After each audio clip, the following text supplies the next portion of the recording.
Hello everyone, welcome and thank you for joining us. Really pleased that you can be here to join us for the fifth webinar in Metrics Lab's Understanding the New Normal series. My name is Richard McLeod. I'm a Senior Client and Strategy Director for Metrics Lab based here in the UK. And today I'm joined by Keith Sutherland, a member of our global team based in Texas. We'll be presenting for around 30 minutes or so, so that should leave 5 or 10 minutes at the end for some Q&A. So as ever, if any questions do come to mind as we run through the session, please pop them into the questions box, which you should find in the panel on the right-hand side of your page. We'll try to get to as many of those questions as we can at the end. Also worth me quickly saying that we will be sharing a copy of this report to everyone following the session. Our focus for this programme is to continue to monitor a number of core and consistent themes. And really those themes are designed to help us to plot our progress along this road to recovery. But at the same time, we are trying to be agile. We are looking to focus on new areas as the situation evolves and new client questions emerge. So today, really, the big specific focus for us is around that second topic of restricted living 2.0. So this is a phrase that we have coined to capture the dramatic shift in mindset that we are now seeing compared to how people were feeling maybe 2 to 3 months ago. And that's in the context of a protracted and volatile restricted living phase with no clear end in sight for consumers. This mindset shift is really having quite significant implications for brands and the role that they can and should be playing. So that really is a big focus for us today. And then in the final section, we'll be taking a look at some of the positive differences that brands can make as people really start to brace themselves for this long road ahead. I won't dwell for too long on the method or the approach. There were just a couple of points that I wanted to draw your attention to. So first of all, the information that we're sharing today was collected in August.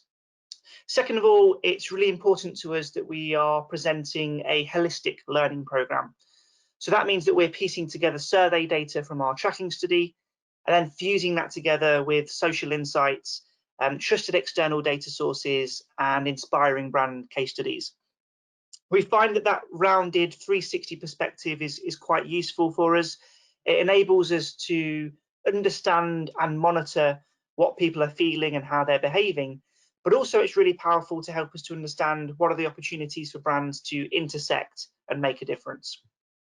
We're covering 17 markets, so that gives us very good geographical coverage, but also a strong range of countries where the pandemic is at very different life stages.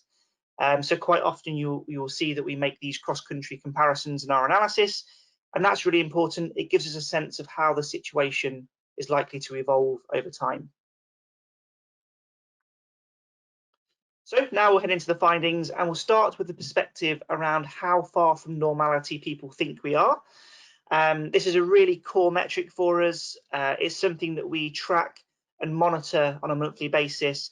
And we tend to use this as an important gauge of overall consumer sentiment and confidence.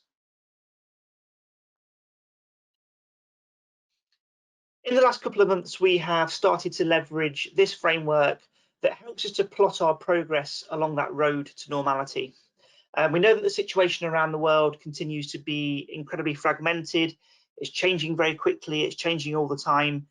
But also it's increasingly clear that our progress towards the new normal is volatile, non-linear, and also protracted. So currently we see that many countries around the world continue to sit in this quite protracted restricted living phase. We are still seeing lots of examples of localized setbacks disrupting our progress along the way. And with no real clear, tangible end in sight for consumers, that means that we are starting to see significant shifts in the consumer mindset, and that has transformed quite dramatically compared to where it was at the start of this restricted living phase.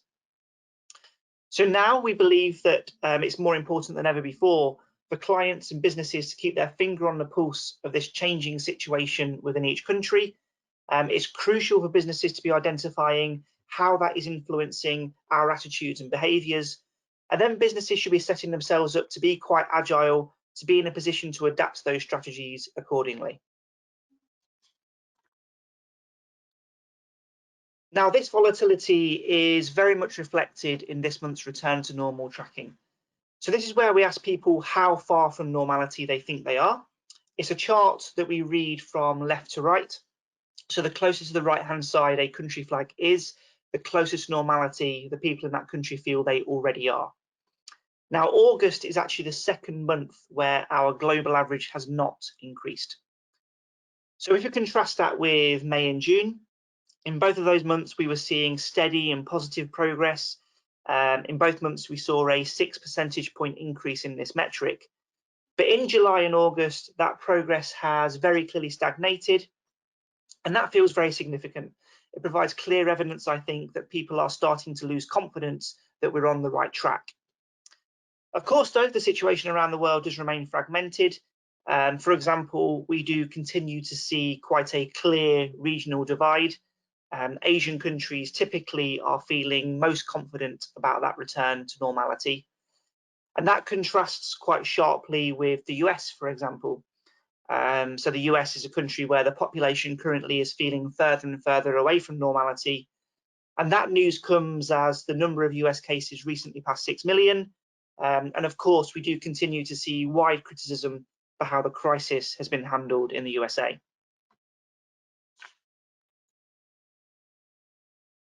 At the same time, we continue to see a very clear and growing realism that there is a long road to recovery ahead of us. So when we started this program back in April, we found that half of people globally felt there would be a return to normality within 3 months. Now, clearly, that early optimism has been largely misplaced, and that figure has now dropped to 23% of people globally. What we are now seeing is a significant increase in the proportion of people who believe that a return to normal will take at least 10 months. And with no clear end in sight for consumers, we are starting to see really significant changes in that consumer mindset and also in attitudes and behaviours. So this has really significant implications for businesses. It's increasingly clear that businesses can't simply passively wait for that return to normality to happen.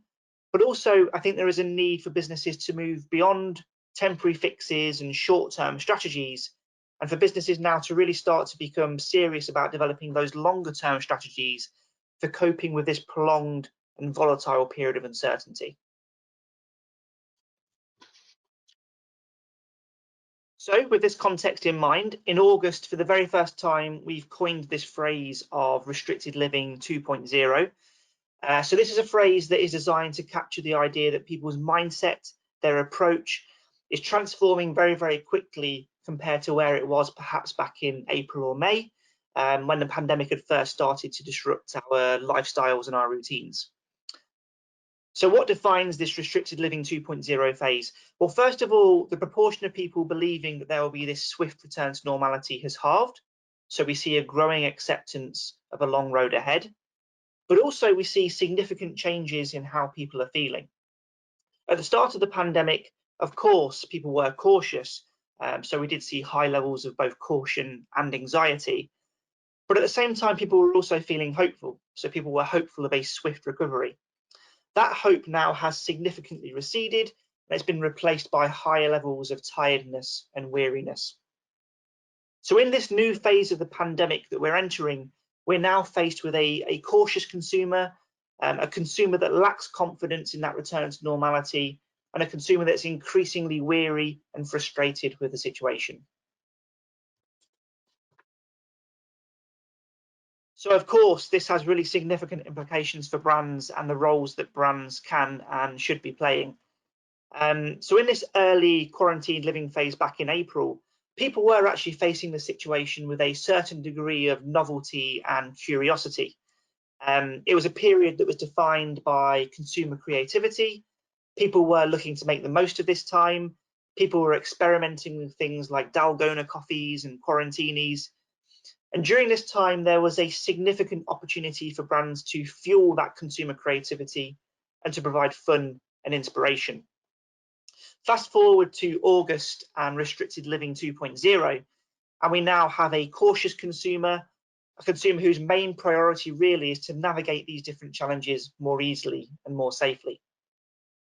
So in that context, of course, the brand role is completely different. Brands should be looking to find ways to relieve that consumer caution and anxiety, but also looking to find ways to make people's lives easier.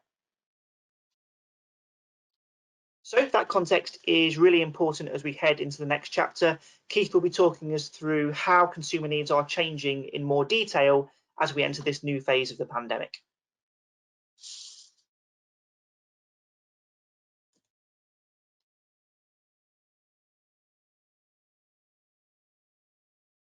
Thanks, Rich. Let's talk about changing needs in Restricted Living 2.0. So the summer holiday season has come to an end, and it's clear that the initial reaction to COVID-19 is over too. Consumers and businesses will need to adapt for the longer term.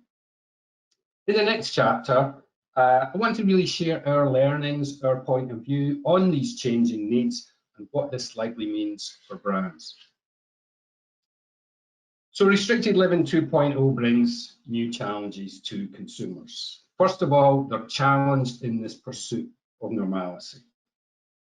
There's a huge amount of caution and anxiety that exists in everyday life. Keeping safe, going about everyday activities is key. Hygiene is absolutely critical. Secondly, consumers really need help to make even the simplest activities easier and less stressful. So anything brands can do to offer smart and convenient solutions will be appreciated. Let's kick off with a cautious consumer and the pursuit of normalcy. It's hard. It's very hard. There's a real tension that exists in everyday life. On the left-hand side of this chart, we ask consumers how concerned are they about other people's behaviour in really sort of stopping the spread of COVID-19. Over 8 out of 10 consumers have concerns in how other people are acting, and perhaps that's a sense that still not everyone is in this together.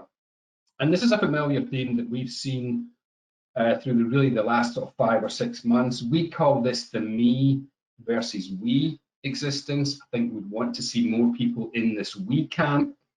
So confidence concerns are exacerbated by a sense that not everyone is doing their part, and ultimately not even everyone is wearing a mask when they go outside. So let's look at this in a little bit more detail. This chart looks at how confident consumers are in really getting back to everyday activities. On the left-hand side of the chart, this is where confidence is low. Attending cultural events, traveling to a new country, going to the cinema, even going out to a pub or a bar. So despite lifting restrictions in many of these areas, consumer confidence is still pretty low. Move up to the right-hand side, and what's quite fascinating right now is going back to work on site is higher up the confidence scale, but as that new reality really starts to come into focus for many, there's a clear drop in how confident or safe the workplace may actually be. And we see this theme continuing when it comes to transportation. Confidence in my transport, whether it's a car, bike, on foot, is not surprisingly very high. The consumer is in control. But when the consumer is outside and not in control, when they look at public transport like trains, buses, airplanes, that's where confidence comes under severe scrutiny.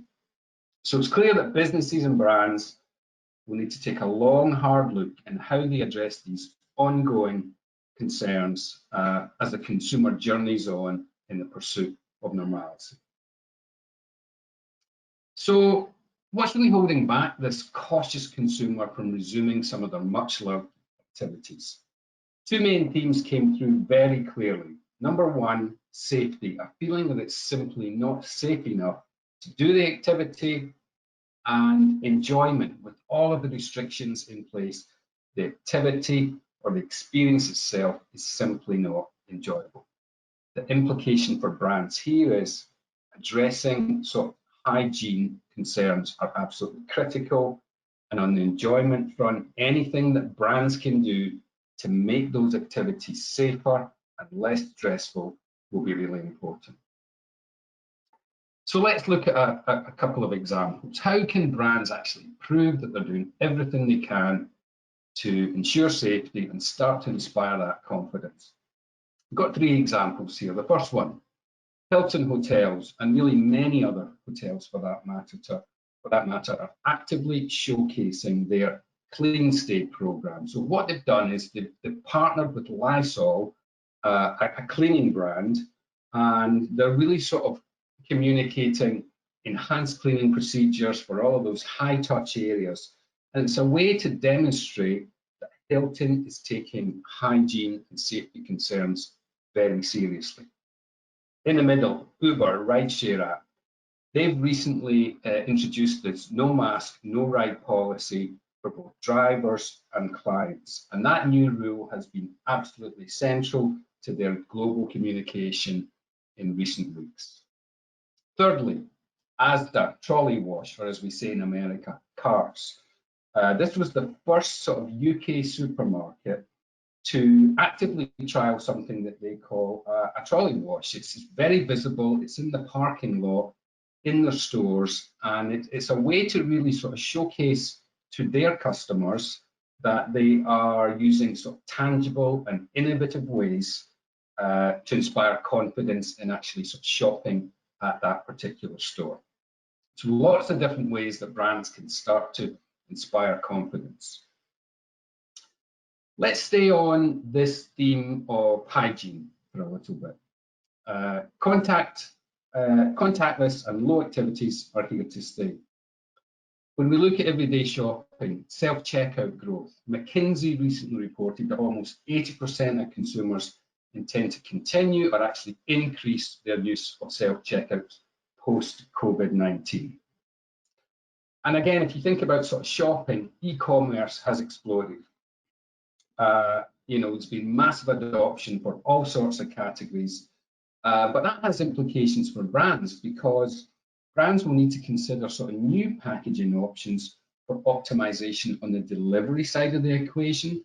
Much packaging today has been optimized for the aisle, for end caps, but it's not been actually optimized for the delivery side. So that's something they're going to have to think about. Brands are also going to be battling for attention and distinction in small 6-inch screens. So the role of sort of distinctive brand assets, whether it's colors, unique packaging, will become increasingly important. So that was a few key highlights on this, the highlights that consumers struggle with in relieving caution and anxiety. I'm now going to focus on the second key theme. Consumers are looking for help for even this most simplest activities to make it less stressful. They want to make smart and informed decisions so they too can continue to do their best to look after themselves and their loved ones. And we see sort of tension emerging in this restricted living phase on 3 levels. Number one, consumers are getting more and more strained, and external sources like the World Health Organization, the CDC in the US, have actually started to talk about this pandemic really creating a real kind of psychosocial crisis.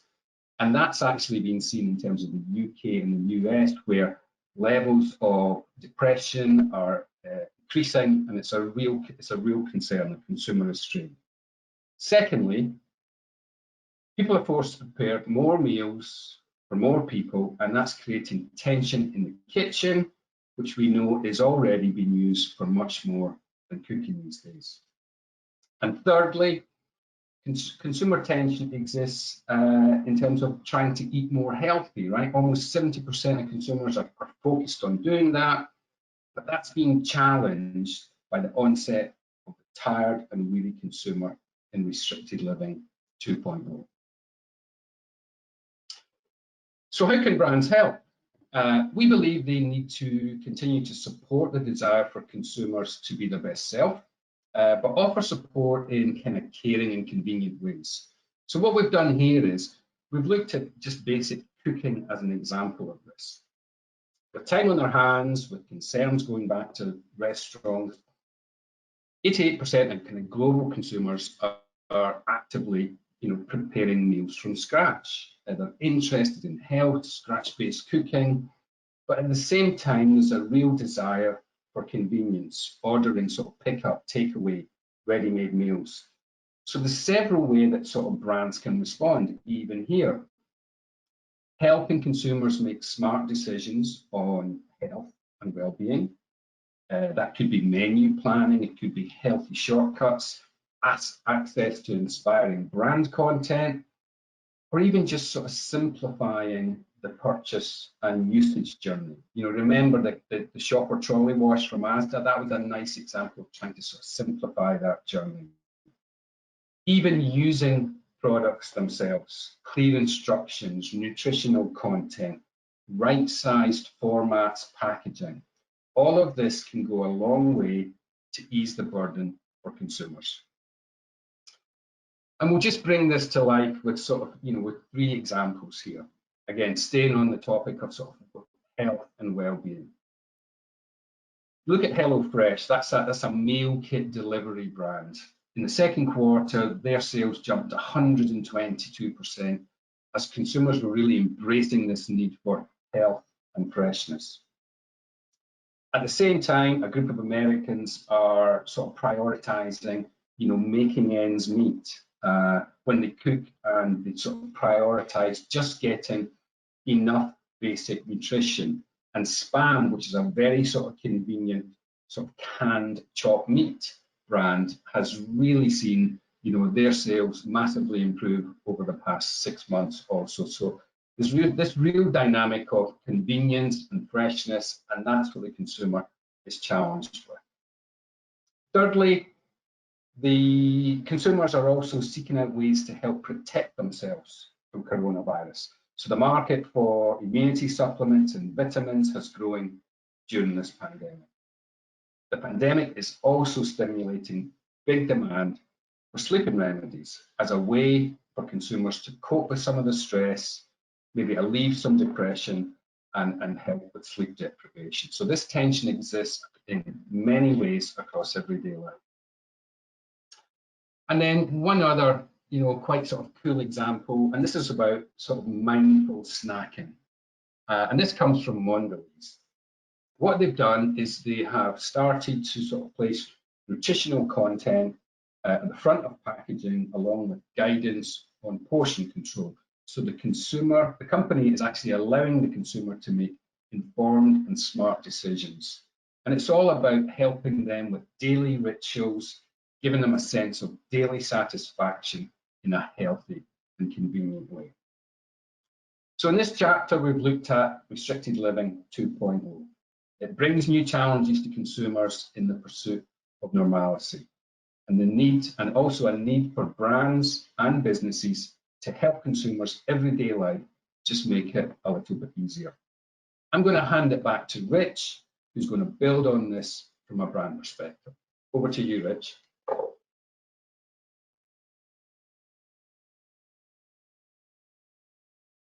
Thanks very much, Keith. Absolutely. In our final chapter, we will be exploring how brands can really step up to play a positive and leading role as people continue to struggle to navigate this restricted living 2.0 phase.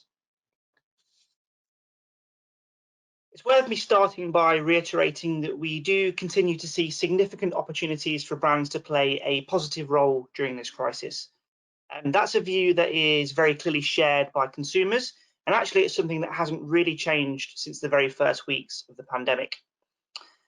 So we can see that 3/4 of people believe that businesses should be focusing their resources on helping people. And also we can see a similar proportion of people believing that businesses should aim to make a positive impact. So there is this real license from consumers for brands to play a role in shaping this phase of the pandemic and also helping people to navigate the crisis. And what we are seeing very clearly is that there are many different ways that brands can do that. So of course, big businesses can make a significant difference at a mass scale or a societal level.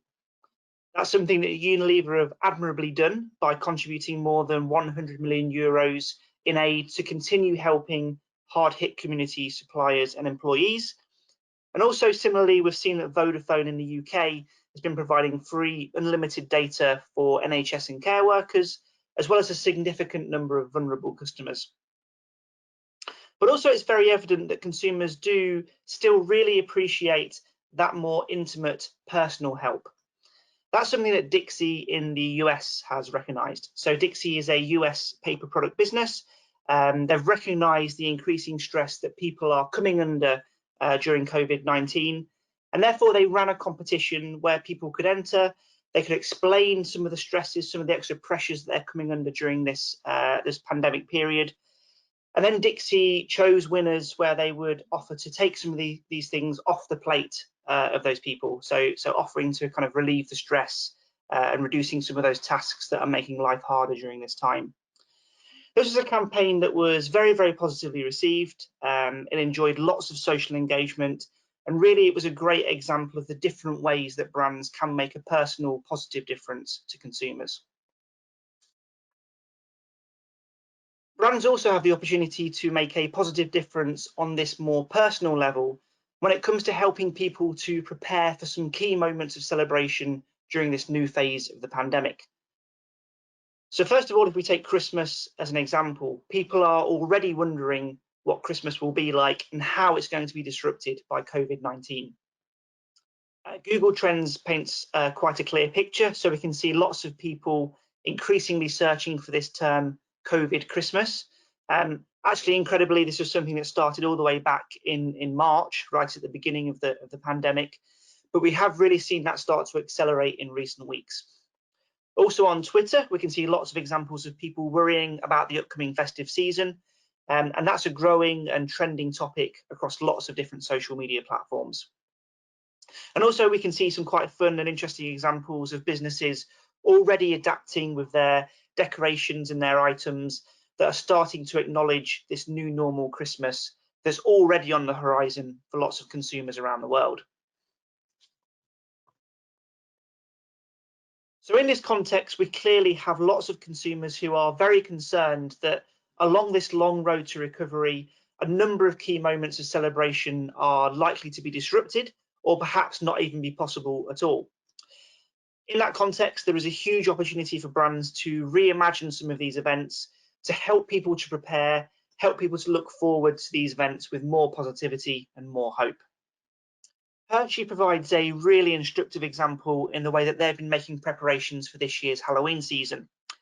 So first of all, Hershey have expected that people will be looking to stock up on their Halloween treats earlier than perhaps they have done in previous years.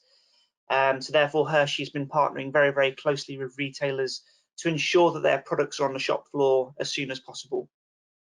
Secondly, there is an anticipation from Hershey that perhaps in some respects, the typical trick-or-treat occasion might be replaced by some more in-home treat for me or candy bowl celebration moments, and therefore there's been a real shift of that product focus towards those in-home products. And finally, there's an expectation from Hershey that there will be these geographical differences in the situation. Local guidelines will shift and adapt in line with those local situations. Therefore, they're planning ahead for week-to-week adjustments in their digital media strategy to account for those changes at that local level on a week-by-week basis. So clearly, we know that this road to recovery is likely to be long-lasting. There are many celebrations over the next 6 to 12 months that are likely to be disrupted by the pandemic. And that means that businesses do need to plan earlier than ever before these moments of celebration to help people to adapt and help people to prepare. So now finally, we'd like to wrap up with some of the key themes and implications for brands. First of all, it's very, very clear now after 2 months of our return to normal tracking data that this progress towards the new normal has stagnated. We do see a long road to recovery ahead of us, and this is having significant implications for the consumer mindset. But also this has big implications for businesses. We are seeing an increasing need for businesses to move beyond those temporary fixes and those short-term strategies, and more of a need to develop longer-term strategies for coping with this prolonged period of uncertainty. We also see that people are becoming increasingly cautious and wary.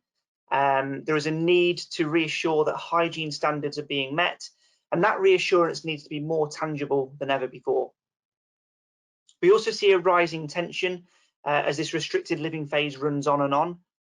People do want to be healthy, but also people are seeking out convenient solutions that make life easier. There's a clear theme emerging where businesses need to be taking strong, tangible steps to demonstrate that they are taking the concerns of the cautious consumer more seriously. And in that context, we can expect new and different brand partnerships to arise. And finally, in this long road ahead, we can expect that many celebrations, from Halloween through to Chinese New Year and beyond, they are likely to be disrupted. And that means there is this opportunity to creatively reimagine to help people to navigate those key moments of celebration that really signpost our year. So specifically, what does this all mean for brands? What are the actions that brands should be taking? Well, first of all, we've seen that it's increasingly clear that people do need help in navigating restricted living 2.0 more easily and more safely. So in that context, brands should be looking to simplify the purchase and usage journey, but also looking to find ways to demonstrate their hygiene in tangible, transparent ways. There's also an opportunity to help people to navigate their rising tensions. So for example, how can you help people to make healthy choices more smartly and more conveniently? We also see an opportunity for businesses to actively seek new types of partnership that make their customers' lives easier and better. And finally, now really is the time to start preparing for those disrupted moments of celebration. Consider how you can reimagine these celebrations in a way that helps people to adapt and helps people to enjoy. So I think now is a good moment just to take a pause and take some of the questions that you've been posting for us. So thank you to everyone who's been posting questions. There are a few coming through, which is really good to see. I think the first question is one that I can take. So the question relates to our return to normal tracking data that we showed right at the start of the presentation. And specifically, it's a question about the situation in the US. So this person asks or states that they were surprised to see that the USA was quite low on our return to normal tracking. So can we expand on what's happening there? So thanks for that question.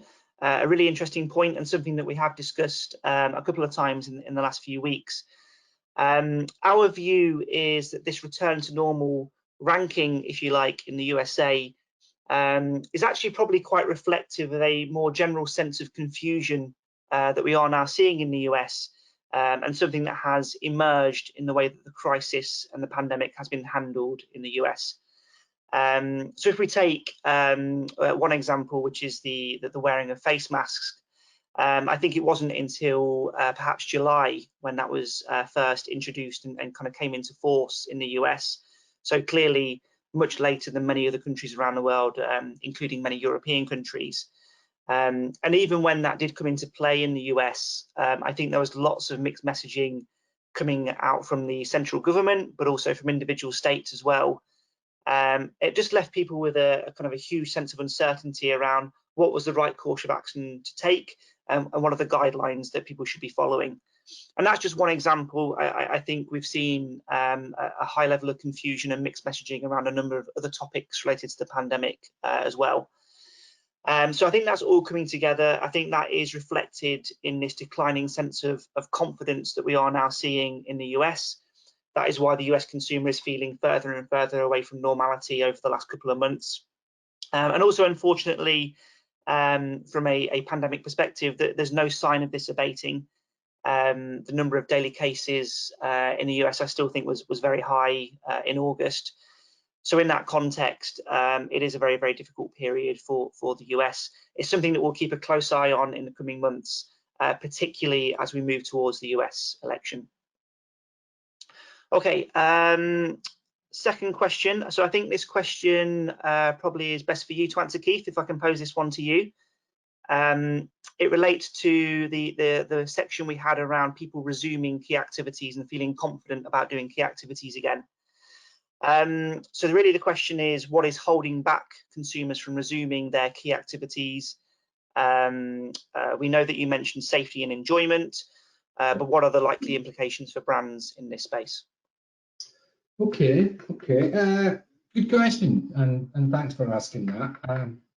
We've seen the consumer is in this restricted living 2.0 phase. They're very cautious, they're very challenged, and they're struggling a bit. So for brands, I think this means they need to, tangibly demonstrate key brand safety codes. And this will, of course, vary by category. In some of the more distressed categories, hospitality, retail, travel, it's going to have to be actively addressed. However, I think even in sort of traditional CPG, FMCG categories, it does have implications here too. I mean, we think that consumers will hold brands to a higher standard than ever before. And I think brands that are actively demonstrating, sort of trying to help this weary consumer will be primed to succeed. So I think that's really important, and that really relates to that enjoyment side as well. It's about making things simpler and easier for them, because we're in this for the long term. And I think that was one of the kind of key implications that Rich shared a few minutes ago. It's, consumers are adapting, brands need to adapt for the long term, and really just try and simplify the purchase and usage process for consumers. Great, thanks, Keith. Very, very clear. I think we have time for maybe one more question, which again feels appropriate to pose to you, Keith, if that's okay. So this question was someone expressing surprise that over 80% of consumers are concerned about others not doing their part. So can you expand on that, and really what do you make of that figure? It's quite an alarming statistic, isn't it? I mean, we've mentioned the whole me versus we phenomenon a number of times over the past few months. And I think that number's an ongoing sort of reflection of the tension that exists in everyday life. Consumers clearly feel that not everyone's doing their part. I think we would all like to be much more on the we side of the equation. So I think it's a reflection of that. But, when we've looked through some of our data and looked at that sort of number by some different countries, I think Italy stood out. Yeah, it did. Italy was one example where the number was a lot lower there. And I think that really relates to how they actually started to handle the pandemic. Collectively, the government in Italy were able to instill a strong sense of we. They had very clear communication on face masks, social distancing, and it was very single-minded. There was no confusion. So I think that's helped a lot for Italy with, just single clear communication. Now, we also know that other countries have not had that same approach. And, some of those countries that were further to the left on that getting back to normal scale, the US, for example, the messaging hasn't been clear and single-minded. And I think that's what's causing that ongoing tension in those countries. So there are some sweet spots with countries doing it better, but globally it's simply a reflection that not everyone feels that we're in this together, and hopefully that improves in the in the months ahead. Great, thank you, Keith. Well, I think that's probably all the time that we have for questions. So apologies to anyone whose question didn't get answered. We will endeavour to send you a written response as soon as we can. In the last couple of minutes that we do have, though, I just wanted to very quickly take the opportunity to remind everyone that we are still striving to build this programme around our clients' key business questions. So this approach really of kind of crowdsourcing hot topics from our clients, that's been an approach that has allowed us to identify some of the key topics that we've addressed in the recent webinars. So, for example, the role of sustainability during this pandemic, the point of view that we shared around how to get welcome back advertising right. These are all topics that were generated by conversations that we've been having with our clients around the world. So in that spirit, your Metrics Lab teams will continue to connect with you. They will be reaching out after today. They will share today's report with you, but also they will be asking for your help in shaping the future of the programme, trying to identify what are some of those key business questions that you are still wrestling with as we enter this new phase of the pandemic. But for now, I will close the session. So thanks again to everyone for joining us. As we said right at the beginning, we do believe that now really is the time for businesses to get serious about building longer term plans for navigating this ongoing, prolonged, restricted living phase of the pandemic that we are now settling into. So in that vein, please do feel free to reach out to us. We're very, very happy to provide further support and advice as you continue to develop and evolve those longer term plans. But until then, thanks again for joining us, and please enjoy the rest of your day.